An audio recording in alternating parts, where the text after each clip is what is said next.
നമ്മൾ ഇന്ന് നമുക്കൊരു മധ്യസ്ഥന്റെ ആവശ്യകത എന്താണ് എന്നുള്ളതാണ് നമ്മൾ ഇന്ന് ഈ നമ്മുടെ ഈ വൈഷടിയിൽ കൂടെ നമ്മൾ ചിന്തിക്കുന്നത്.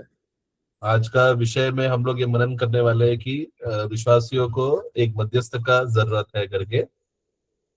നമുക്ക് ആദ്യമായിട്ട് എബ്രായ ലേഖനം 9-ാം അധ്യായം 15-ാം വാക്യം വായിക്കാം. इब्रानियों 9 का 15 हम पढ़ेंगे.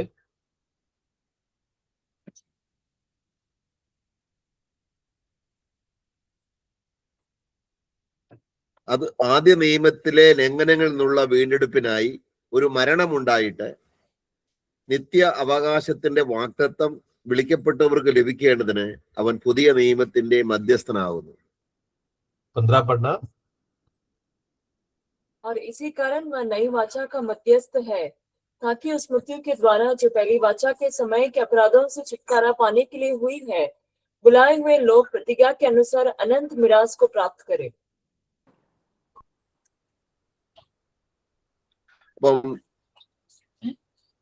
കർത്താവായ യേശുക്രിസ്തു പുതിയ നിയമത്തിന്റെ മധ്യസ്ഥൻ എന്ന് പറഞ്ഞാൽ ദൈവത്തിനും മനുഷ്യർക്കും നടുവിൽ നിൽക്കുന്ന രണ്ടു കൂട്ടരെയും യോജിപ്പിക്കുന്ന, രണ്ടുപേരുടെയും ഒരേ ഐക്യത്തിൽ കൊണ്ടുപോകുന്ന, രണ്ടുപേരെയും നിരപ്പിക്കുന്ന വ്യക്തിയാണ് മധ്യസ്ഥൻ എന്നുള്ളത് നമുക്കറിയാം. वहां पर 15 में हम पढ़ते समय में इस कारण वह नया वाचा का मध्यस्थ है करके हम पढ़ते हैं. मध्यस्थ का मतलब है कि परमेश्वर और मनुष्य के बीच में मध्यस्थ रहकर बीच में रहकर मनुष्य और परमेश्वर को जोड़ने वाला, जो बिचवाई करने वाला व्यक्ति को मध्यस्थ कहते हैं. അപ്പൊ ഒരു മധ്യസ്ഥന്റെ യോഗ്യതയെ കുറിച്ച് യോബിന്റെ പുസ്തകത്തിൽ നമ്മൾ വായിക്കുന്നുണ്ട്. मध्यस्थ का योग्यता के विषय में हम अय्यूब का पुस्तक में हम पढ़ते हैं. യോബിന്റെ പുസ്തകം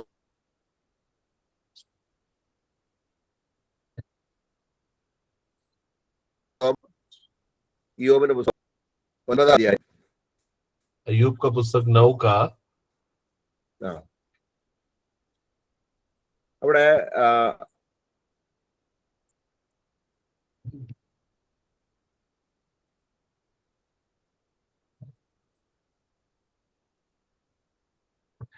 അതിന്റെ 33-ാം വാക്യം ഒന്ന് വായിക്കാം. മധ്യസ്ഥൻ എന്ന് പറഞ്ഞ പുസ്തകം 9-ാം അധ്യായത്തിന്റെ 33-ാം വാക്യം. तो मध्यस्थी का सही अर्थ क्या है समझने के लिए वहां पर हम लोग अय्यूब का पुस्तक 9 का 33 में पढ़ते समय में हम देखते हैं. 33 पढ़ेंगे. हम दोनों के बीच कोई बिछवाई नहीं है, जो हम दोनों पर अपना हाथ रखे वह अपना सौंधा मुझ पर से दूर करे.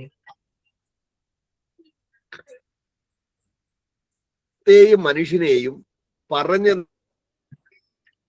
രണ്ടുപേരെയും സമ്മതിപ്പിക്കാൻ ഒരു മധ്യസ്ഥൻ ആവശ്യമാണ്. അത് ഇല്ലാത്തതിന്റെ വിഷമം യോബിനുണ്ടായിരുന്നു. तो मनुष्य और परमेश्वर को के बीच में एक बिछवाई रखकर दोनों के लिए बात कर सके करके ऐसा एक व्यक्ति अय्यूब के पास उस समय में नहीं था. അപ്പൊ അവിടെ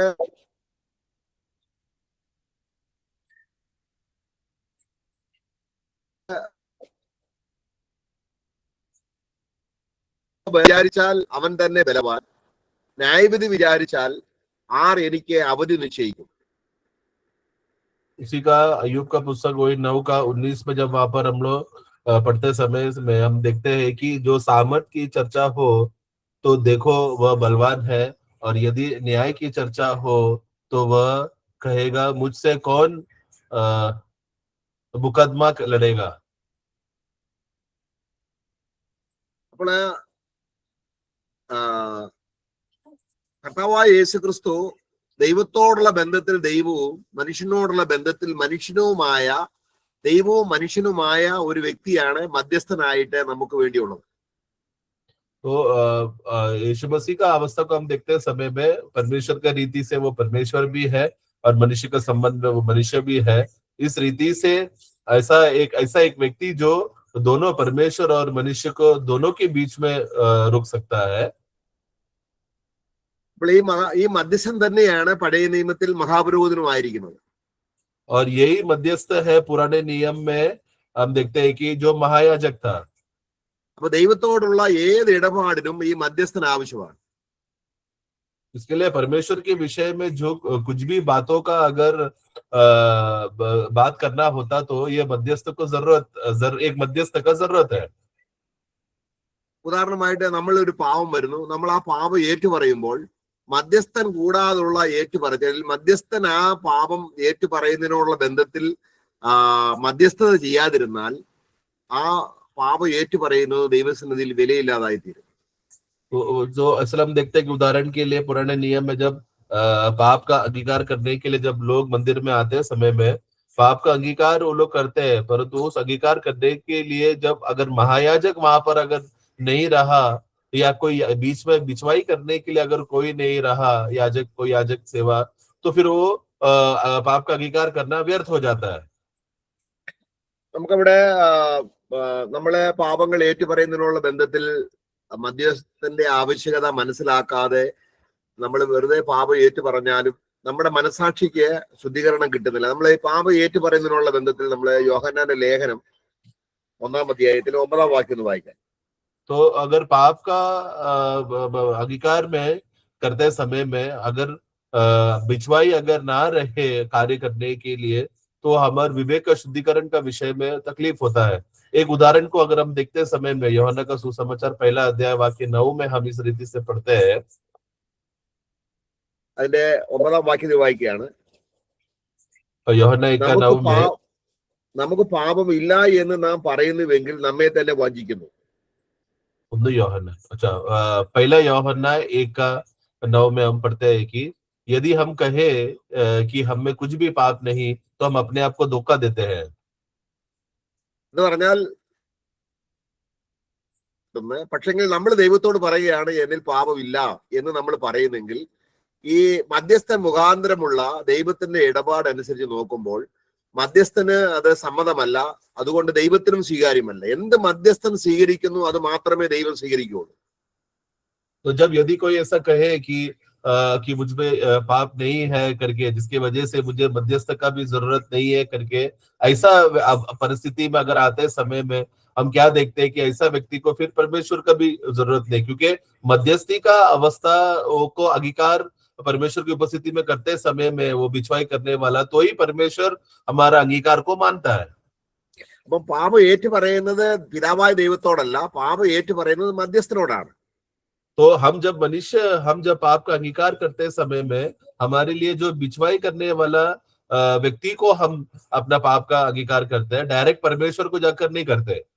കാരണം മധ്യസ്ഥ ചെയ്യണമെങ്കിൽ ഈ മധ്യസ്ഥ നിൽക്കുന്ന ആള് പാപങ്ങളെ എല്ലാം ഡീല് ചെയ്ത വ്യക്തിയായിരിക്കും. എല്ലാ പാപങ്ങളും ഡീല് ചെയ്ത് ഓരോ പാപത്തിന്റെയും വിശദമായി കാര്യങ്ങൾ ദൈവസന്നിധിയിൽ അതിൻ്റെതായ പരിഹാരം വരുത്തിയ വ്യക്തിക്ക് മാത്രമേ പാപങ്ങൾ ഏറ്റുപറഞ്ഞാൽ അവനോട് പാപം ഏറ്റുപറഞ്ഞാൽ മാത്രമേ ദൈവം അത് അംഗീകരിക്കുകയുള്ളൂ.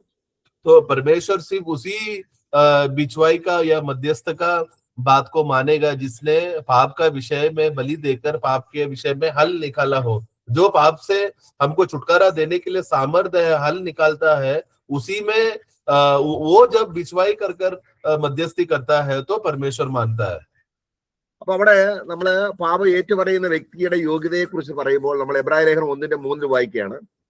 तो हम जिसके उपस्थिति में पाप को जब अंगीकार करते समय में जिसको हम लोग अंगीकार करते समय में जो बिछवाई जो सुनता है उसका योग्यता के बारे में, काबिलता के बारे में हम लोग इब्रानी का पुस्तक में पढ़ते അവൻ ആരായിരിക്കണം? ദൈവമായിരിക്കണം. അവൻ ആദ്യം വായിക്കുകയാണ്, അവൻ അവന്റെ 2-ാം വാക്യത്തിൽ വായിക്കുകയാണ്, ഈ അന്ത്യകാലം മുഖാന്തരം നമ്മളോട് അരുളി ചെയ്തിരിക്കുന്നു, അവനെ താൻ സകലത്തിലും അവകാശി ആക്കി വെച്ചു, അവൻ മുഖാന്തരം ലോകത്തെ ഉണ്ടാക്കി. എന്നിട്ട് ലോകത്തെ ഉണ്ടാക്കിയ വ്യക്തിയാണ് മധ്യസ്ഥൻ. എന്നിട്ട് പറയാണ് അതിന്റെ 3-ാം വാക്യം, തേജസ്സിന്റെ പ്രഭയും തത്വത്തിന്റെ മുദ്രയും സകലത്തെയും തന്റെ ശക്തിയുള്ള വചനത്താൽ വഹിക്കുന്നവനും ആകൊണ്ട് പാപങ്ങൾക്ക് പരിഹാരം ഉണ്ടാക്കിയ ശേഷം നോക്കുക, ഉയരത്തിൽ മഹിമയുടെ വലത്തുഭാഗത്തിരിക്കുകയും അവൻ ദൈവദൂതന്മാരെക്കാൾ വിശിഷ്ടമായ നാമത്തിന് അവകാശിയായതിന് ഒത്തവണ്ണം അവരെക്കാൾ ശ്രേഷ്ഠനായി തീരുകയും ചെയ്തു. അപ്പം പാപത്തിന് പരിഹാരം, നമ്മളിപ്പോ ഏറ്റുപറയുന്ന ഒരു പാപം ഉണ്ടെങ്കിൽ തന്നെയും അത് 2000 വർഷങ്ങൾക്ക് മുമ്പേ ആ പാപത്തിന് പരിഹാരം വരുത്തിയ വ്യക്തിയോട് ഏറ്റുപറഞ്ഞെങ്കിലേ അത് ദൈവം അംഗീകരിക്കത്തുള്ളൂ. കാരണം ആ പാപത്തിന് പരിഹാരം വരുത്തിയോ എന്ന് മഹാപുരോഹിതൻ അല്ലെങ്കിൽ മധ്യസ്ഥനായിരുന്ന വ്യക്തിയോട് പറയുമ്പോൾ ആ വ്യക്തിയാണ് ദൈവസന്നിധിയിൽ സമ്മതനായിരിക്കുന്നത്. കാരണം അവനാണ് പാപങ്ങളെ ഡീൽ ചെയ്തത്. അവനെ പാപങ്ങൾക്ക് പരിഹാരം വരുത്തിയ ശേഷമാണ് അവൻ മഹാപുരോഹിതനായിട്ട് അവിടെ ചെല്ലുന്നത്, പിതാവിന്റെ വലത്തുഭാഗത്തേക്ക് ചെല്ലുന്നത്. तो इसके लिए हमें जो पापों का जो हमारा मध्यस्थी है, मध्यस्थी करने वाला, बिछवाई करने वाला व्यक्ति का खासियत यह है कि उसका गुण यह है कि सबसे पहला वो स्वयं परमेश्वर होना चाहिए करके, इसके विषय में हमने इब्रानी की पुस्तक उसका पहला अध्याय का 1 और 2 में, हम 2 और 3 में हम पढ़ते समय में हम देखते हैं कि अंतिम दिनों में वो पुत्र के द्वारा हमसे बात करता है करके बोलने के बाद बाकी 3 में हम पढ़ते हैं, बाकी 3 पढ़ना, वह उसकी महिमा का प्रकाश और उसके तत्व की छाप है और सब वस्तुओं को अपनी सामर्थ के वचन से संभालता है। वह पापों को धोकर ऊंचे स्थानों पर महामहिमन के दाहिने जा बैठा। हाँ, तो देखो उसने पापों को धोकर फिर ऊंचाई पर जाकर बैठा। तो ये व्यक्ति जो मध्यस्थी करने वाला, बिछवाई करने वाला व्यक्ति का गुण का खासियत क्या है, उसका कैरेक्टर क्या है, वो स्वयं ही उन्होंने पाप, मनुष्य जात का पाप का हल निकाला और फिर वो जाकर महामहिम के दाहिने ओर जाकर बैठा।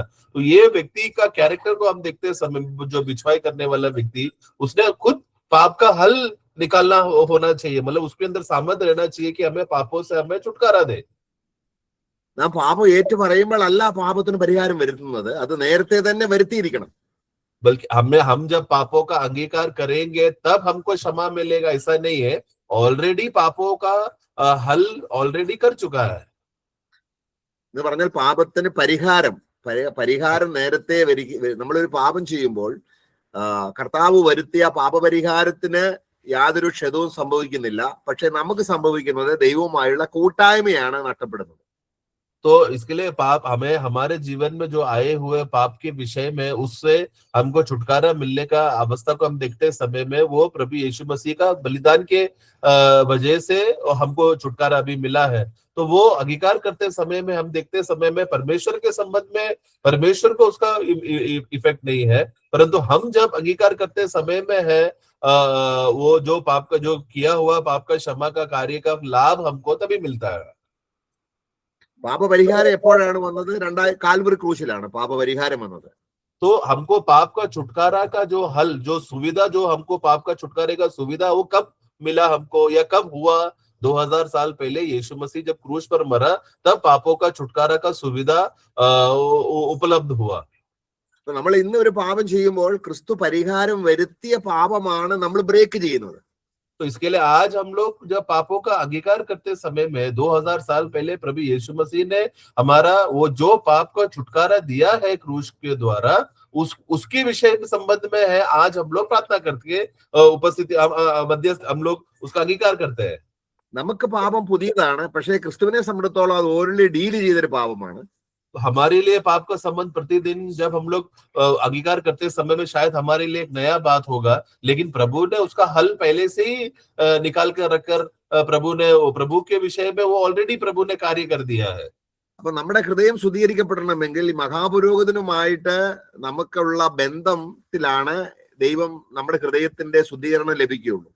तो इसके लिए हमें पाप का शुद्धिकरण का आधार, हमें जिस रीति से हमारा महायाजक के साथ जो रिश्ता है उसके आधार पर हमारा शुद्धिकरण निर्भर रहता है। നമ്മൾ പഴയ നിയമത്തിലെ മഹാപാപപരിഹാര ദിവസം എന്നുള്ള ആ ഒരു ദിവസത്തെ പാപപരിഹാരം എങ്ങനെയാണെന്ന് നോക്കാം. എങ്ങനെയാണ് ദൈവം പാപപരിഹാരം വരുത്തുന്നത്? हम लोग पुराने नियम में हम देखते हैं किस रीति से एक दिन में जब महा शुद्धिकरण का एक दिन होता था, पाप का छुटकारा का एक दिन होता था, किस रीति से वहां पर कार्य करते थे। ഒന്ന് 2 ആട്ടിൻകുട്ടിയെ ദൈവസന്നിധിയിൽ അന്ന് കൊണ്ടുവരണം. तो हम देखते हैं कि वो लोग जब परमेश्वर की उपस्थिति में जब लोग एकत्र होते हैं समय में वहां पर महायाजक क्या करते हैं, लोगों के पाप के संबंध के लिए 2 बकरों को लाते थे। അവിടെ അതിന്റെ 16 अध्यायത്തിന്റെ 8 വാക്യം, लेवी का पुस्तक 16 अध्याय उसका 8 में हम पढ़ते हैं, 2 ആട്ടിൻകുട്ടിയെ കൊണ്ടുവരണം. അഹരോൻ हम देखते हैं कि 2 बकरों അസസ്സേൽ എന്നും दो बकरे को എന്നും അസസ്സേൽ എന്നും പേരുള്ള 2 ചീട്ടിട്ട് 2 ആട്ടിൻകുട്ടിയെ കൊണ്ടുവരണം. वहां पर हम देखते हैं कि उसका 8 में कि उस समय में हारून क्या करता था, 2 बकरों को वो लोग चिट्ठी डाला जाता था, जिसमें से एक चिट्ठी जो है यहोवा के लिए और दूसरा चिट्ठी अज़ाज़ेल के लिए किया जाता था। അപ്പൊ ഇത് ചില സഭകൾ പഠിപ്പിക്കുന്നത് ഇതിനകത്ത് ഭയങ്കര ഒരു വൈരുദ്ധ്യമുണ്ട്. അസസേൽ എന്ന് പറയുന്നത് സാത്താനാണ് എന്ന് പറഞ്ഞ് പഠിപ്പിക്കുന്ന സഭകളുണ്ട്. तो इसमें से कुछ लोग कुछ मंडलियां कुछ कलीसिया में ऐसा एक गलत उपदेश सिखाते हैं, जिसमें वो लोग ऐसा सिखाते हैं कि जो दूसरा बकरा है जो अजजेल बन गया है वो शैतान है करके लोग सिखाते हैं. പ്രത്യേകിച്ച് റിക്കവറിയില് ലേവ്യ പുസ്തകത്തിന്റെ ലൈവ് സ്റ്റഡി വായിക്കുകയാണെങ്കിൽ വിറ്റ്നസ്ലി പറയുന്നത് പാപം ആരംഭിച്ചത് സാത്താനിലായതുകൊണ്ട് യേശു ക്രിസ്തുവിന്റെ അടുക്കൽ രക്തം കൊടുത്തത് സാത്താനാണെന്ന് പുള്ളി വ്യക്തമായിട്ട് പറയുകയാണ്. ലേവ്യ പുസ്തകം 16 അധ്യായത്തിന്റെ ലൈവ് സ്റ്റഡി വായിച്ച. എന്നാൽ ഇത് പെന്തക്കോസ്തുകാരും അങ്ങനെയാണ് വിശ്വസിക്കുന്നത്. तो रिकवरी का अगर आप उपदेशों को अगर हम देखें तो उनका लाइव स्टडी को अगर हम पढ़ेंगे तो उसमें वो विटनेसली ऐसा सिखाता है कि क्योंकि पाप का आरंभ शैतान में हुआ था, इसलिए मनुष्य जात का पाप का छुटकारे के लिए जो लहू बहाया गया था वो शैतान को के लिए शैतान को दिया गया है करके ऐसा वो लोग लाइव स्टडी में ऐसा सिखाते हैं. जो ये शिक्षण पेंटेकोस्ट के लोग भी सिखाते हैं कि जो मूल बलि जो लहू बहाया गया था वो शैतान को दिया करके ऐसा सिखाते हैं. എന്നാൽ ഇവിടെ അസസേൽ എന്ന് പറഞ്ഞാൽ അർത്ഥം അയക്കപ്പെട്ടത് എന്ന്, അല്ലെങ്കിൽ മരുഭൂമിയിലേക്ക് അയക്കപ്പെട്ടത് എന്ന അർത്ഥമാണ് അസസേൽ എന്നുള്ളത്. परंतु अजजेल का സ്കേപ്പ് ഗോട്ട് എന്നാണ് ഇംഗ്ലീഷ്. സ്കേപ്പ് ഗോട്ട് അയക്കപ്പെട്ട ആടെന്നേ ഉള്ളൂ. അത് സാത്താൻ എന്നുള്ള അർത്ഥമില്ല. അത് മനുഷ്യ നിർമ്മിതമായ വ്യാഖ്യാനമാണ്. അത് അസസേൽ എന്ന് പറഞ്ഞാൽ സാത്താനാണെന്നുള്ളത്. तो जो अजजेल करके जो शब्द को अगर हम पढ़ेंगे तो देखते समय में वो ये है कि बेचने वाला या किसके ऊपर जिम्मेदारी देकर उसको बेच दिया, ऐसा अर्थ में है अजजेल. तो वो अर्थ में उसको बोला गया, शैतान के अर्थ में नहीं है. जो दूसरा लोग गलत उपदेश सिखाते हैं वो शैतान के बारे में नहीं बोल रहा. അപ്പോൾ നമ്മള് ഈ പാപത്തിന്റെ വീണ്ടെടുപ്പ് വില രക്തം കൊടുക്കേണ്ടത് ദൈവത്തിനാണെന്ന് വളരെ വ്യക്തമായിട്ട് വചനത്തിലുണ്ട്. അത് സാത്താനാണ് വില കൊടുത്തത്. तो वो पाप का छुटकारा के लिए जो दाम जो देना पड़ा, जो लहू बहाना पड़ा था, वो परमेश्वर की ओर बहाया गया था, या परमेश्वर है वो दाम को देखता है लेता है करके वचन में हम लोग स्पष्ट रीति से देते हैं, शैतान को नहीं. നമ്മള് 49 സങ്കീർത്തനം भजन संगीता 49 में हम पढ़ते हैं 49 8 വാക്യത്തിൽ 49 का 8 में हम देखते हैं 7-8 വാക്യങ്ങളിൽ വായിക്കുകയാണ്. സഹോദരൻ ശവക്കുഴി കാണാതെ എന്നേക്കും ജീവിച്ചിരിക്കേണ്ടതിന് അവനെ വില കൊടുപ്പാനോ ആർക്ക് കഴിയും. അപ്പൊ വീണ്ടെടുപ്പ് വില കൊടുക്കേണ്ടത് ആർക്കാണ്? ദൈവത്തിനാണ്. वहां पर भजन संगीता 49 का 7 में हम पढ़ते समय में उसमें से कोई अपना भाई के बांधी छुड़ा नहीं सकता, और परमेश्वर को उसको साथ ही जो प्रायश्चित का जो दाम है वो नहीं दे सकता.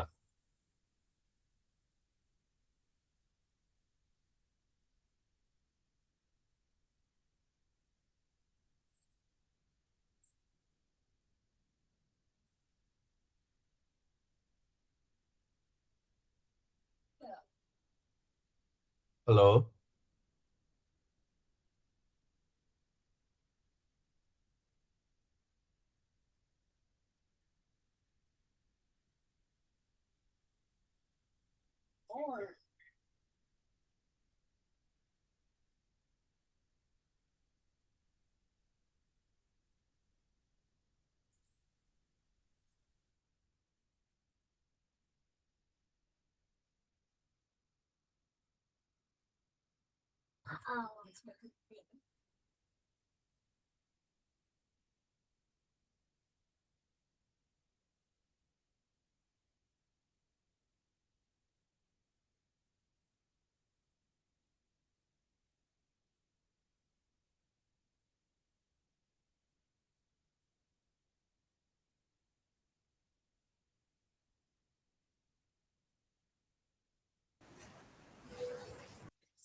സോർമാരെ ക്ഷമിക്കണം. അപ്പം നെറ്റിന്റെ അല്പം ഇന്ററപ്ഷൻ ഉണ്ടായി.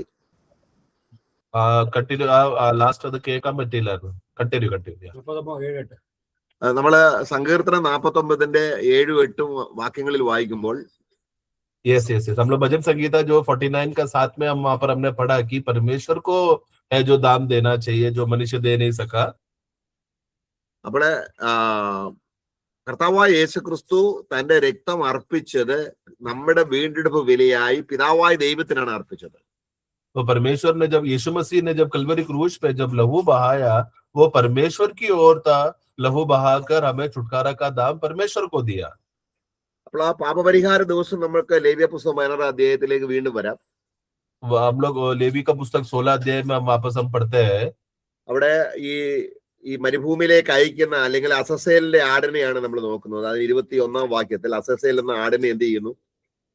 उसके बाद उसका हम लोग जो अज़ज़ेल के बारे में जो हमने पढ़ा, उसका 21वां वाक्य में हम पढ़ते हैं, ജീവനോടിരിക്കുന്ന കോലാട്ടുകൊറ്റന്റെ തലയിൽ അഹരോൻ കൈ രണ്ടും വെച്ച് ഇസ്രായേൽ മക്കളുടെ എല്ലാ പാപങ്ങളും എല്ലാ കുറ്റങ്ങളും സകല പാപങ്ങളുമായ ലംഘനങ്ങളൊക്കെയും ഏറ്റുപറയുക ആണോ? മഹാപുരോഹിതൻ ചെയ്യേണ്ടത് എന്താണ്? ആ ജനത്തിന്റെ മുഴു പാപവും മഹാപുരോഹിതൻ ഏറ്റു പറയുമ്പോൾ ദൈവം ക്ഷമിക്കും. 21 पढ़ना।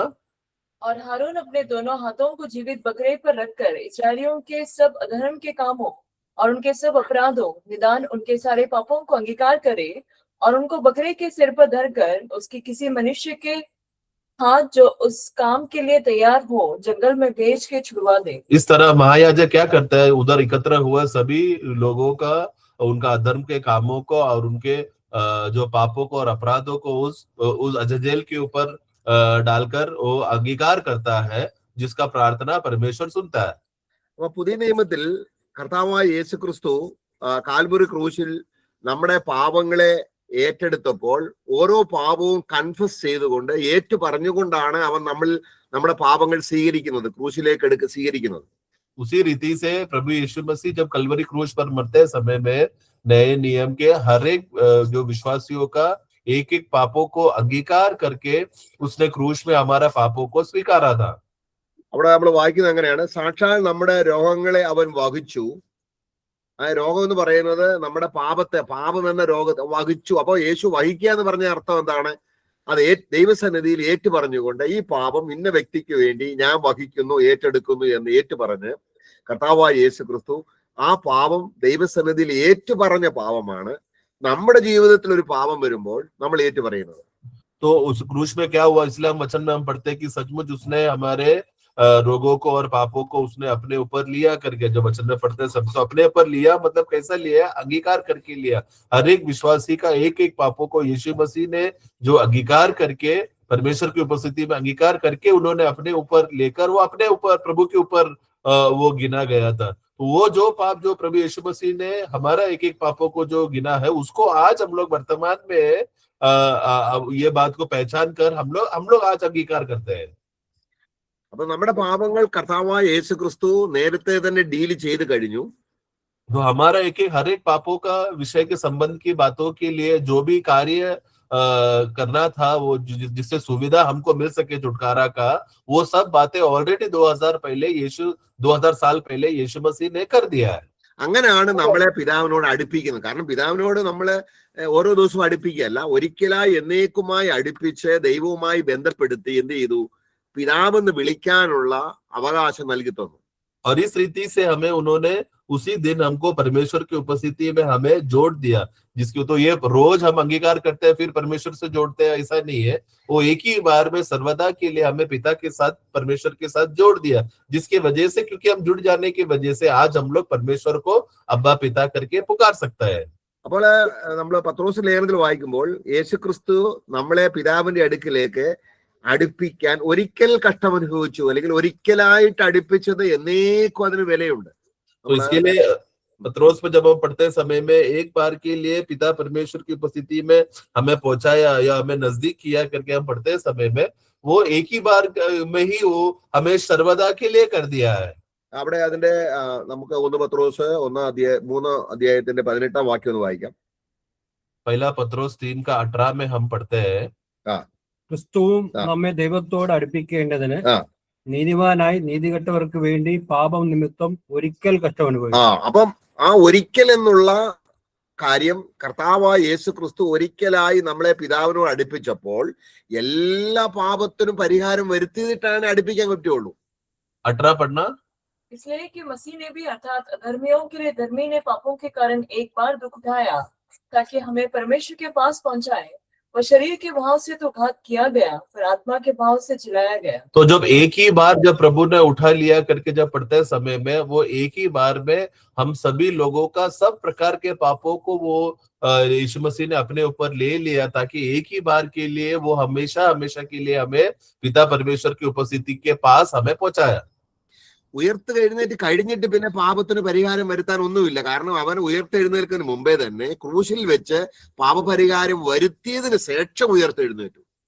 तो और फिर पुनरुत्थान के बाद फिर कुछ भी पाप के संबंध के विषय की बात नहीं होता, क्योंकि वो पूरा पाप का संबंध की बातों को प्रभु ने वहां पर जब क्रूज पर रहते समय में ही वो सब बातों को क्रूज पे लेकर उसने सब संबंध को उसको पूरा करके हमें छुटकारा दिया। इसलिए पुनरुत्थान के बाद फिर कुछ नहीं करता।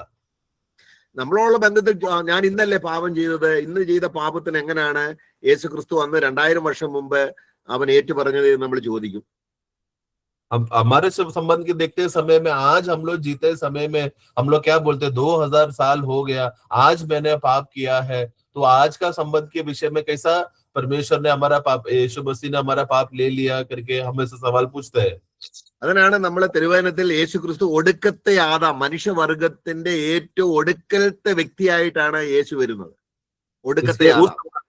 इसीलिए हमको समझना है कि यीशु मसीह जो है वो जो बलि बनते समय में वो अंतिम आदम बनकर इस दुनिया में आया था। मतलब क्या, इस दुनिया में जो आखिरी मनुष्य जब जो जन्म लेगा उसका भी अंतिम, उसका भी आखिरी में हुआ एक व्यक्ति है अंतिम आदम।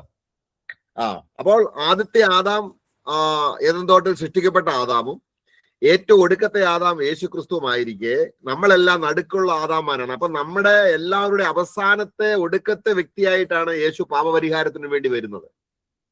तो इसके लिए जो पहला आदम जो आदम है जो ईदन वाटिका में था, और फिर जो अंतिम आदम है वो है जो जन्म ले जो है वो है यीशु मसीह। हम लोग आदम का है, हम लोग उसके बीच में आने वाले हैं। तो इन हम सभी लोग प्रथम आदम से लेकर जो भी आदम मनुष्य लोग जन्म लिया है, उन सभी लोगों का पाप को लेकर है यीशु अंतिम आदम बनकर प्रभु बलि हुआ। യേശു ഒടുക്കത്തെ ആദാം അല്ലെങ്കിൽ നമ്മുടെ പാപത്തിനു വേണ്ടി അവൻ പലപ്പോഴും മരിക്കേണ്ടി വരും. കാരണം നമ്മുടെ ഏറ്റവും അവസാനത്തെ വ്യക്തിയല്ല, നമുക്ക് മുമ്പെയാണ് വന്നത്. നമുക്കിത് മനസ്സിലാകത്തില്ല. പക്ഷെ ദൈവദൃഷ്ടിയിൽ നമ്മളെ എബ്രായ ലേഖനം 9-ാം അധ്യായത്തിന്റെ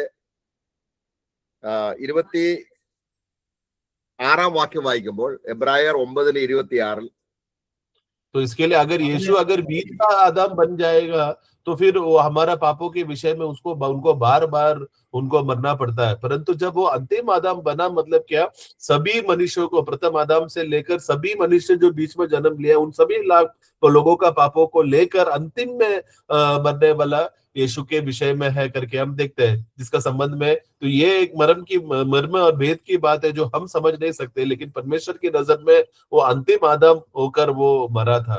उदाहरण के लिए हमने इब्रानी का पुस्तक उसका 9वां अध्याय में हम लोग पढ़ते समय में उसका 26वां वाक्य में हम ऐसा पढ़ते हैं, അങ്ങനെ ആയാൽ ലോകസ്ഥാപനം മുതൽക്ക് അവൻ പലപ്പോഴും കഷ്ടം അനുഭവിക്കേണ്ടിയിരുന്നു.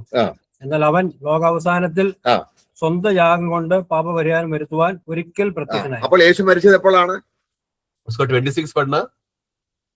नहीं तो जगत की उत्पत्ति से लेकर उसको बार बार दुख उठाना पड़ता, पर अब युग के अंत में एक बार प्रकट हुआ है ताकि अपने ही बलिदान के द्वारा पाप को दूर कर दे। तो यीशु मसीह का बलि कब हुआ? युग के अंत में। ഏറ്റവും അവസാനത്തെ വ്യക്തിയായിട്ടാണ് കർത്താവ് നമ്മുടെ പാപങ്ങൾക്ക് പരിഹാരം വരുന്നത്. यानी कि यीशु मसीह जो है इस दुनिया का आखिरी मनुष्य होकर जो अंतिम आदम है वो बनकर है अंतिम युग के अंत में वो एक बार के लिए मरकर प्रकट हुआ, बलि हुआ। ഇനി നമ്മൾ അതിന്റെ 9-ാം അധ്യായത്തിന്റെ 16-ാം വാക്യം വായിക്കുമ്പോൾ, और उसी 9 का 16 में हम पढ़ते हैं, അപ്പം യേശു കർത്താവ് പുതിയ നിയമത്തിന് മധ്യസ്ഥനാകുന്നു. അതിന്റെ 15-ന്റെ അവസാന ഭാഗത്ത് വായിക്കുന്നു, യേശു ക്രിസ്തു പുതിയ നിയമത്തിന് മധ്യസ്ഥനാകുന്നു. 15 में हमने पढ़ा कि वो नए नियम का वाचा का मध्यस्थ है करके। ഇനി 16-ാം വാക്യത്തിൽ വായിക്കുകയാണ്, और फिर 16 में हम पढ़ते हैं कि നിയമം ഉള്ളിടത്ത് നിയമകർത്താവിന്റെ മരണം അപ്പൊ കർത്താവ് പുതിയ നിയമത്തിന്റെ മധ്യസ്ഥനായി വന്നപ്പോൾ ഈ നിയമകർത്താവ് മരിച്ച ശേഷമാണ് എന്ത് ചെയ്യുന്നത്? ഈ നിയമം പ്രാബല്യത്തിൽ വരുന്നത്. उसका 16 पढ़े। क्योंकि जहाँ वाचा बांधी गई है वहाँ वाचा बांधने वाले की मृत्यु का समझ लेना भी आवश्यक है, 17 भी।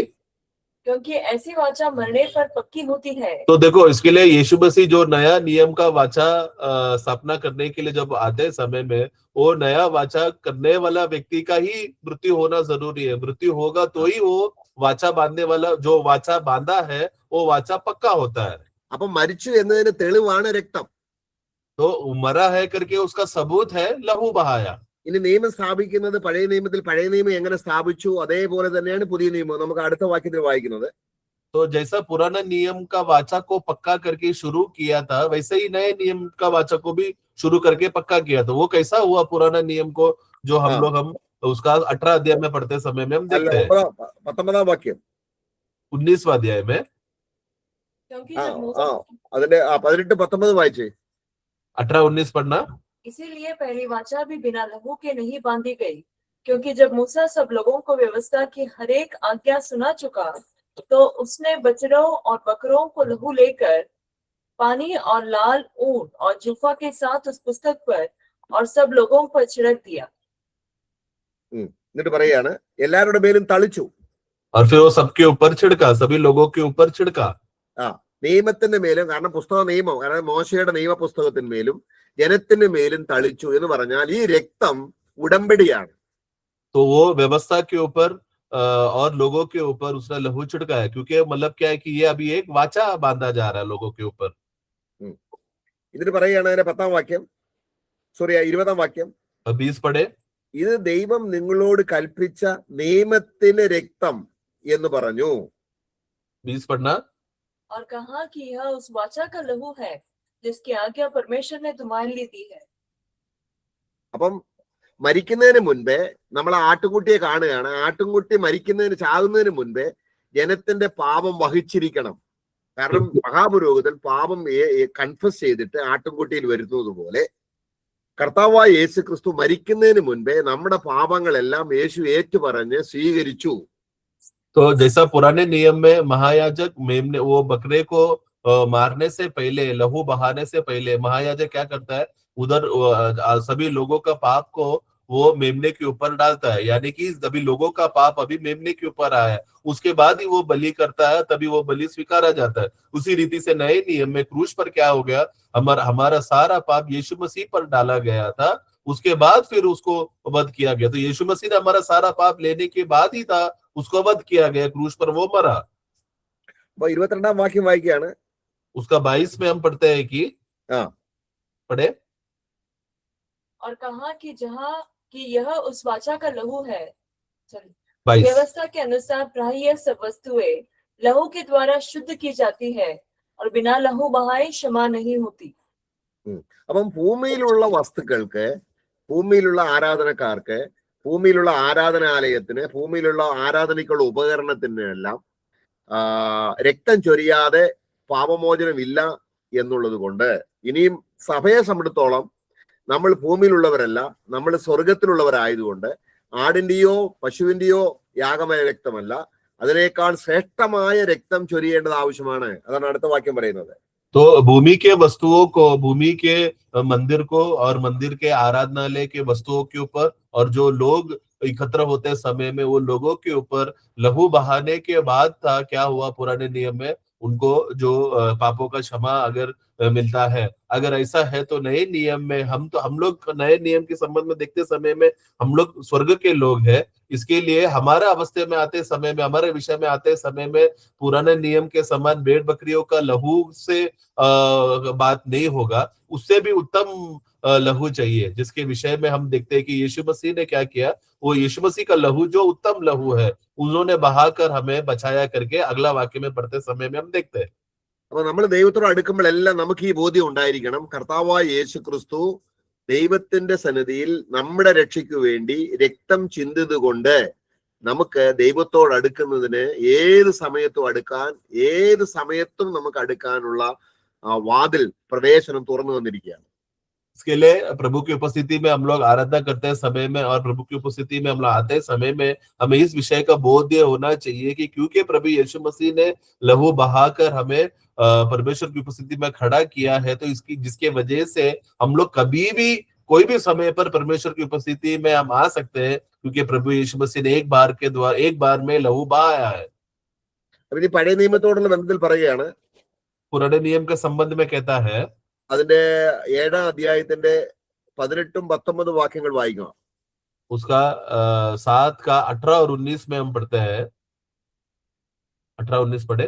निदान पहली आज्ञा निर्बल और निष्फल होने के कारण लोप हो गई, इसलिए कि व्यवस्था ने किसी बात की सिद्धि नहीं की और उसके स्थान पर एक ऐसी उत्तम आशा रखी गई है जिसके द्वारा हम परमेश्वर के समीप जा सकते हैं. നമുക്ക് ദൈവത്തോട് അടുക്കുന്നതിന് ഏറ്റവും ശ്രേഷ്ഠമായ ഒരു സ്ഥാനം ലഭിച്ചു. കാര്യം എന്താണ്? അതിന്റെ 20-ാം വാക്യം വായിക്കുകയാണ്. പഴയ നിയമത്തിൽ ദൈവം ആരെയും എന്നേക്ക് നീ പുരോഹിതൻ എന്ന് പറഞ്ഞ് ഇട്ട് ആക്കി വെച്ചില്ല. എന്നാൽ പുതിയ നിയമത്തിൽ യേശുക്രിസ്തുവിനെ എല്ലാ വിശ്വാസികൾക്കും ഒരിക്കലായി എന്നേക്കുമായിട്ട് അവനെ മഹാപുരോഹിതനായി അല്ലെങ്കിൽ നമ്മളെ ദൈവത്തെ അടുപ്പിക്കുന്നതിനുള്ള യോഗ്യനായിട്ട് ദൈവം ആക്കി വെച്ചിരിക്കുന്നു, അപ്പോയിന്റ്മെന്റ് ചെയ്തിരിക്കുന്നു. तो इसके लिए क्या हो गया कि हमको अभी उत्तम बलि होने की वजह से या उत्तम कार्य करने की वजह से क्या हो गया, अभी हम लोग परमेश्वर के समीप आ सकते हैं, क्योंकि ऐसा कार्य सुविधा नए नियम में किया, परंतु ये पुराने नियम में नहीं किया था. क्योंकि बीच में हम पढ़ते हैं कि पुराने नियम में कभी भी महायाजक को जब मध्यस्थी के लिए बिचवाई करने के लिए रखते समय में कोई भी महायाजक को शपथ के द्वारा ठहराया नहीं था, लेकिन ये नए नियम में है जो प्रभु यीशु मसीह को शपथ के द्वारा ठहराया. അപ്പൊ നമ്മളെ മധ്യസ്ഥനാക്കി നിർത്തിയിരിക്കുന്നത് കൊണ്ട് ദൈവം ഒരിക്കലും ഇനി അതിനെക്കുറിച്ച് അനുദപിക്കത്തില്ല. കാരണം അവന് മരണമില്ല, അവൻ നിത്യനാണ്. പഴയ നിയമത്തിൽ ജനത്തിന് പുരോഹിതന്മാരായി തീർന്ന അനേകരാണ്. അടുത്ത വാക്യം നമ്മൾ അവിടെ വായിക്കുമ്പോൾ, तो अगला वचनों में जब हम लोग पढ़ते समय में, क्योंकि अभी शपथ देकर नए नियम का मध्यस्थी के लिए यीशु मसीह को ठहराया है, जिसके वजह से अभी परमेश्वर पछताएगा नहीं, क्योंकि जो नए नियम का वाचा के द्वारा जो बिचवाई को खड़ा करके रखा हुआ ये महायाजक, वो हमेशा सर्वदा के लिए जीने वाला महायाजक है. इसके लिए क्योंकि वो सर्वदा रहता है, तो हम वो वाचा और भी मजबूत रहता है, क्योंकि वो कभी मरेगा नहीं, वो हमारे पापों को याद करता है. परंतु पुराने नियम में बहुत सारा महायाजक बार बार आते रहने की वजह से उसमें उतना मजबूती नहीं था. അപ്പൊ നമുക്ക് ക്രിസ്തുവിന്റെ യാഗമരണം കൊണ്ട് ലഭിച്ചിരിക്കുന്ന പ്രത്യാശ നമ്മൾ അവിടെ വായിച്ചു. ഏറ്റവും ശ്രേഷ്ഠമായ പ്രത്യാശയ്ക്ക് നമ്മളെ ഓഹരിക്കാരായി തീർന്നു വായിച്ചല്ലോ. ഇപ്പോൾ 7-ാം അധ്യായത്തിൽ വായിച്ചല്ലോ. और जिसकी वजह से 7-ാം അധ്യായത്തിന്റെ 19-ാം വാക്യം, നാം ദൈവത്തോട് അടുക്കുന്നതിന് ഏറ്റവും നല്ല പ്രത്യാശയ്ക്ക് സ്ഥാപനം വന്നിരിക്കുന്നു. പ്രത്യാശ എന്ന് ഉദ്ദേശിക്കുന്നത് സ്വർഗത്തിൽ നമുക്കുള്ള എല്ലാ കാര്യങ്ങൾക്കും നമ്മുടെ അവകാശമാണ് എന്നുള്ളത് ഈ മഹാപുരോഹിത മുഖാന്തരം ആ ഹോപ്പ് അത് ഉറപ്പാക്കപ്പെട്ടിരിക്കുകയാണ്. जिसके वजह हम लोग इसलिए नए नियम में यीशु मसीह का बलि के वजह से इब्रानियों 7 का 19 में हम पढ़ते हैं कि एक उत्तम आशा हमें मिला. उत्तम आशा मिला मतलब क्या, कि स्वर्ग में हमारे लिए जो बातें तैयार करके रखा है करके उस बात का पूर्ण और एक सच्चा पूर्ण निश्चय हमको नए नियम में यीशु मसीह के बलिदान के द्वारा होने की वजह से वचन कहता है कि एक उत्तम आशा हमको मिला है. അത് നമ്മളെ നോക്കിയല്ല, ദൈവം ക്രിസ്തുവിനെ നോക്കിയാണ് ഇതെല്ലാം ചെയ്തിരിക്കുന്നത്. और वो हमें देखकर नहीं ये सब मिल रहा है, बल्कि वो यीशु मसीह में वो, क्योंकि उन्होंने वो कार्य पूरा किया, पाप का परिहार हल निकाला, उसके लिए है. നമ്മളെ നോക്കുമ്പോൾ നമ്മൾ ബലഹീനരാണ്, നമ്മൾ വീണു പോകുന്നവരാണ്, നമ്മൾ കുറവുള്ളവരാണ്, നമ്മളെ ധൈര്യം കെട്ടവരാണ്. പക്ഷെങ്കിൽ ദൈവം തന്നിരിക്കുന്നത് നമ്മളെ നോക്കാനല്ല, ഈ മഹാപുരോഹിതനെ മധ്യസ്ഥനെ ദൈവത്തിന് നോക്കാൻ പറ്റിയ വ്യക്തിയെ തന്നെ നമ്മൾ നോക്കണം. അപ്പോഴാണ് നമുക്ക് ശരിയായിട്ടുള്ള ക്രിസ്തീയ ജീവിതം മുന്നോട്ട് നയിക്കാൻ കഴിയുള്ളൂ. अगर हमें देखते समय में हम लोग कमजोर है, बलहीन है, कोई भी सामर्थ नहीं, जल्दी से गिर जाएंगे वाला पाप से भरा हुआ परिस्थिति में दबा हुआ अवस्थे में है, परंतु यीशु मसीह को देखते समय में उनमें कोई कमी घटी नहीं, एक सिद्ध है. इसलिए ऐसा महायाजक परमेश्वर चाहता है कि जो सर्वदा सिद्ध खड़ा रहे. तो जिस व्यक्ति को परमेश्वर ने देखा है उसी व्यक्ति को हमें भी देखना है, उसी व्यक्ति को हम भी अपना बिचवाई के लिए खड़ा करके रखना है. എബ്രായ ലേഖനം 6-ാം അധ്യായത്തിന്റെ 18-ാം വാക്യം കൂടെ വായിക്കാം. 6-18. 6 का 18 में हम पढ़ते हैं. 6 का 18 നമ്മുടെ മുമ്പിൽ വെച്ചിട്ടുള്ള പ്രത്യാശ പിടിച്ചുകൊള്ളുവാൻ ശരണത്തിനായി ഓടി വന്ന നാം മാറിപ്പോകാത്തതും ദൈവത്തിന് ഭോഷ്കു പറവാൻ കഴിയാത്തതുമായ രണ്ട് കാര്യങ്ങളാൽ ശക്തിയുള്ള പ്രബോധനം പ്രാപിപ്പാൻ ഇടവരുന്നു. അപ്പോൾ ഈ പ്രത്യാശ നമുക്ക് സ്വർഗത്തിൽ വെച്ചിരിക്കുന്ന നമ്മുടെ നിത്യമായ കാര്യങ്ങളുടെ അവകാശങ്ങൾ എല്ലാം ഈ മധ്യസ്ഥ മുഖാന്തരം നമുക്ക് നൽകപ്പെടുന്നത് കൊണ്ട് ദൈവത്തിന് ഇനി പോഷ്ക്ക് പറയാൻ പറ്റത്തില്ല. ദൈവം രണ്ട് കാര്യങ്ങളാൽ ഇത് ഉറപ്പിക്കപ്പെട്ടിരിക്കുന്നു. ഒന്ന്, യേശുവിനെ മഹാപുരോഹിതനാക്കി തീർത്തുകൊണ്ട്, രണ്ട്, പരിശുദ്ധാത്മാവിനെ നമ്മുടെ ഉള്ളിൽ ഡൗൺ പേയ്മെന്റ് ആയി തന്നുകൊണ്ടും ഈ രണ്ട് കാര്യം ഉറപ്പാക്കിയിരിക്കുകയാണ്. उसका 18 पढ़ना। ताकि दो बेबदल बातों के द्वारा जिनके विषय में परमेश्वर का झूठा ठहरना अधूरा है, हमारा दृढ़ता से ढाढ़स बन जाए, जो शरण लेने को इसलिए दौड़े हैं कि उस आशा को जो सामने रखी हुई है प्राप्त करे। तो देखो, उसके लिए हमें आशा मिलने के लिए, हमारा आशा को मजबूत करने के लिए दो बेबदल बातों के द्वारा उस आशा की बातों को उसको मजबूत कर दिया है। क्योंकि मजबूत करने की वजह से परमेश्वर को झूठा ठहराना अनहोना है। परमेश्वर इस बात पर पछताएगा नहीं, क्योंकि उन्हें शपथ के द्वारा हमें एक ऐसा लंगर हमें दिया है जो आशा का पूर्ति कर पक्का हमको दिखाता है। और वो आशा की बातें क्या है कि स्वर्ग में जो जो बातें हमको तैयार करके रखा है यीशु मसीह के द्वारा, हम सबको वो बातें मिलेगा और वो बहुत जल्दी आ रहा है हमें ले जाने के लिए। तो वो दो बेबदल बातें किस बात पर है या कौन है? एक है यीशु मसीह को हमारे लिए बिछवाई रखकर हमारे लिए मध्यस्थ करने वाला यीशु मसीह को महायाजक बनाकर ठहरा कर रखा है, वो पहली बात जो स्वर्ग में है। दूसरा है पवित्र आत्मा को हमारे बीच में रखा है, दो हमारे लिए बिछवाई करता है भूमि में रहकर। അപ്പൊ നമുക്ക് എഫെസ്യ ലേഖനം 1-ാം അധ്യായത്തിന്റെ 14-ാം വാക്യം കൂടെ വായിക്കാം. एफिसों का पुस्तक 1:14 भी हम पढ़ते हैं। എഫെസ്യ ലേഖനം 1:14. 1:14 पढ़े। वह उसके मोल लिए हो कि छुटकारे के लिए हमारी मिरास का बयाना है कि उसकी महिमा की स्तुति हो। തന്റെ സ്വന്തം ജനത്തിന്റെ വീണ്ടെടുപ്പിന് വേണ്ടി, തന്റെ മഹത്വത്തിന്റെ പോഷിക്കായിട്ട്, നമ്മുടെ അവകാശത്തിന്റെ അച്ചാരമായ വാഗ്ദത്തത്തിൻ പരിശുദ്ധാത്മാവിൽ അപ്പൊ നമ്മുടെ ഉള്ളിൽ പരിശുദ്ധാത്മാവ് ഡൗൺ പേയ്മെന്റ് ആയി അവനെ തന്നതും, യേശു ക്രിസ്തുവിനെ പിതാവിന്റെ വലത്തുഭാഗത്തെ മഹാപുരോഹിതനായി തന്നതും, ഈ രണ്ട് കാര്യങ്ങൾ ദൈവത്തിന് ഇനി പോഷ്ക്ക് പറയാൻ പറ്റത്തില്ല. കാരണം നമുക്ക് അത്രമാത്രം ഉറപ്പാണ് നമുക്ക് രക്ഷയും സ്വർഗത്തിലുള്ള അവകാശങ്ങളും. तो हमें प्रतिज्ञा किया हुआ पवित्र आत्मा की छाप हमको मिलने की वजह से तो जिसके वजह से क्या हो गया है कि जो मोल लिए गए हुए लोगों को जो छुटकारा मिला है, उसके लिए जो मिरास तैयार करके रखा है, उसका पक्का हम कैसा निश्चय करते हैं? प्रतिज्ञा किया हुआ पवित्र आत्मा के छाप के वजह से, जो हर एक विश्वासी को पवित्र आत्मा का छाप मिलने के वजह से होता है, वो बयाने में पवित्र आत्मा को हमें दिया है। तो दो बेबदल बातें जो हमारे लिए रखा गया है, एक है कि प्रभु यीशु मसीह को हमारा मध्यस्थ और बिछवाई रखने के लिए महायाजक बनकर उनको छाप देकर स्वर्ग में रखा है, और दूसरी बात है पवित्र आत्मा को हमें हमारे अंदर छाप देकर हमें बयाने में दिया हुआ पवित्र आत्मा जो भूमि में हमारे साथ है। അതുകൊണ്ട് നമ്മുടെ ധൈര്യം ഒരിക്കലും ക്ഷയിച്ചു പോകരുത്. കാരണം നമ്മളിലേക്ക് നോക്കുമ്പോഴാണ് നമ്മൾ ധൈര്യം ക്ഷയിക്കുന്നത്. നമ്മള് ക്രിസ്തുവിനെയും പരിശുദ്ധാത്മാവിനെയും നോക്കുമ്പോൾ ഈ നല്ല പിതാവ് ഈ രണ്ട് കാര്യം, ആത്മാവിനെയും പുത്രനെയും നമുക്ക് പിതാവിന് വലത്തുഭാഗത്താക്കി മഹാപുരോഹിതനാക്കി, ഹോളി സ്പിരിറ്റിനെ നമ്മുടെ ഹൃദയത്തിലും തന്ന് നമ്മളെ ഈ കാര്യങ്ങൾ ഉറപ്പാക്കിയത് കൊണ്ട് നമ്മുടെ ധൈര്യം ക്ഷയിച്ചു പോകരുത്. അതിന്റെ എബ്രായ ലേഖനം 10-ാം അധ്യായത്തിന്റെ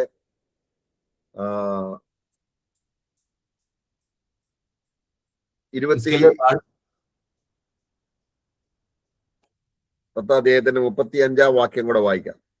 इसके लिए धाड़स बांधो, हम लोग को धैर्य से हम लोग परमेश्वर की उपस्थिति में, पिता की उपस्थिति में बने रहकर आनंद से हम लोग आ सकने का धैर्य हमें होना चाहिए, क्योंकि ये बात परमेश्वर हमें दो बेबदल बातों से हमको छाप देकर हमको धैर्य देना चाहता है। एक है कि प्रभु यीशु मसीह जो पिता के दाहिने ओर है, और दूसरा है पवित्र आत्मा का बयाने में हमको देकर हमारे अंदर बसा के रखने की वजह से धैर्य से हम लोग पिता परमेश्वर की उपस्थिति में आ सके, प्रवेश कर सकने का धैर्य प्रभु ने हमको दिया है।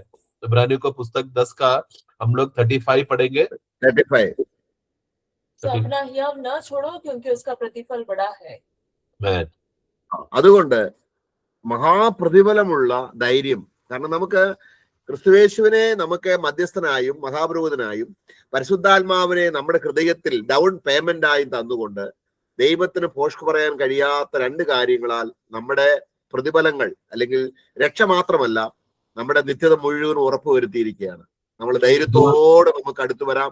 കർത്താവ് നമുക്ക് തന്നിരിക്കുന്ന ഈ മധ്യസ്ഥ മുഖാന്തരം നമുക്ക് ലഭിച്ചിരിക്കുന്ന എല്ലാ അനുഗ്രഹങ്ങളും അത് ദൈവത്തിന്റെ ദാനമായി, സൗജന്യമായി തന്ന ദാനങ്ങൾ, ഇത് കാണാൻ നമ്മുടെ കണ്ണ് തുറക്കാൻ ദൈവത്തിന്റെ ആത്മാവിനെ തന്നിട്ടുണ്ട്. നമുക്ക് വചനത്തിലൂടെ സഹോദരന്മാർ തമ്മിൽ ഈ കാര്യങ്ങളാണ് നമ്മൾ സഭയിൽ പറയുകയും അന്യോന്യം ധൈര്യപ്പെടുത്തുകയും ചെയ്യുന്നത്.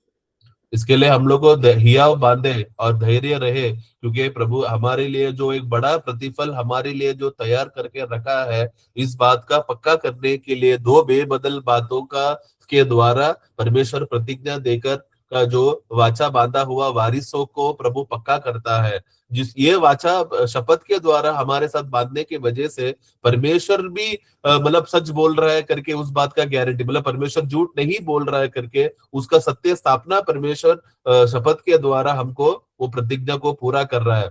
और जो यीशु मसीह हमारे लिए महायाजक बनकर और पवित्र आत्मा को बयाने की रीति में हमको देकर हमें ये बात स्थापना करना चाहता है कि केवल हमको उद्धार दिया है, नया जन्म दिया है, उतना ही नहीं बल्कि स्वर्ग में हमारे लिए प्रतिफल और हमारे लिए मिरास तैयार करके रखा है करके इस बात का इस बात को पक्का कर रहा है। इसलिए आओ हम लोग भाई लोग एकत्र होकर प्रभु ने हमको जो किया हुआ बात को हम लोग धन्यवाद देकर मसीह में हम लोग आनंदित करें, क्योंकि प्रभु ने इतना बड़ा कार्य हमारे जीवन में दिया है बोलकर प्रभु को हम लोग धन्यवाद करें। Praise the Lord. സഹോദരന്മാരെ, നമ്മളിൽ ഒരു കുറവ് വന്നാലും നമ്മളിലേക്ക് നോക്കാതെ കർത്താവിനെ തന്നെ നമുക്ക് നോക്കാം. इसलिए प्रियो, हमारे बीच में अगर हमको कुछ भी कमी घटी आए तो हम एक दूसरे को ना देखें, बल्कि जो सिद्ध है उस प्रभु यीशु मसीह को देखें, जिसके द्वारा वो हमें संभालता है। Praise the Lord. Praise the Lord. प्रभु हम सबको सहायता करे। संजय ब्रदर